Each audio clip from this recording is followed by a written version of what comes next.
আমাৰ যোৱা 7 মাৰ্চ তাৰিখে দক্ষিণ শালমৰা জিলাৰ নিৰ্বাচনী বিষয়াগৰাকীৰ ক্ষেত্ৰত বিভাস মেধিৰ ক্ষেত্ৰত যি সাতগাঁও আৰক্ষী থানাত তেখেতৰ বিৰুদ্ধে যি শাৰীৰিকভাৱে অপদস্থ কৰা হ'ল সেই ঘটনাটোৰ পৰিপ্ৰেক্ষিতত আজি আমি এই প্ৰতিবাদ কাৰ্যসূচী ৰূপায়িত কৰিছোঁ আৰু আমি উচিত তদন্তৰ পিছত সঠিক তদন্তৰ পিছত দোষীগৰাকীৰ উচিত শাস্তি হোৱাটো বিচাৰোঁ। আজি আপোনালোকে কি ধৰণৰ প্ৰতিবাদী কাৰ্যসূচী লৈছে?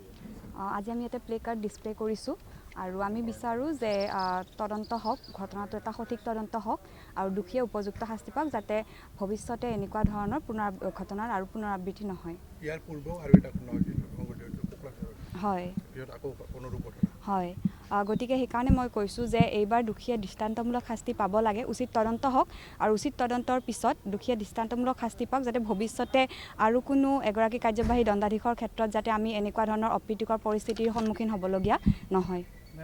এটা প্ৰশ্ন কৰিম যে আৰক্ষী বৰ্তমান সময়ত দেখা গৈছে যে কিছুদিন আগতে সাংবাদিক আৰু এতিয়া এগৰাকী ACS বিষয়া তেওঁলোকৰ আক্ৰমণৰ বলি হৈছে। কি ক'ব? আচলতে আৰক্ষী ৰাজ চলি আছে নেকি?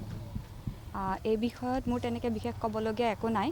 তেখেতে এটা ব্যক্তিগত গোচৰলৈ থানালৈ গৈছিলে, তো তেখেতৰ কথাখিনি শুনি সেইমতে আৰক্ষীয়ে ব্যৱস্থা লোৱাটো উচিত আছিল, কিন্তু তাৰ সলনি তেখেতক শাৰীৰিকভাৱে অপদস্থ কৰা হ'ল। তো বিষয়টো সঁচাকৈ দুখ লগা, কাৰণ এজন কাৰ্যবাহী দণ্ডাধীশৰ ক্ষেত্ৰতে যদি তেনেধৰণৰ কথা হয় তেতিয়াহ'লে ভাল নালাগে আৰু। হয় হয় আমি উপায়ুক্ত মহোদয়ক মেমৰেণ্ডাম ছাবমিট কৰিছোঁ।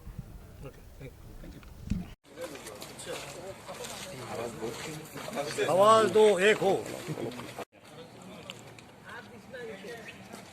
এক হাত উঠাই দিলে ভাল লাগিছিল, এক হাত অলপ দাঙি দিলে প্ৰটেষ্ট লাগে।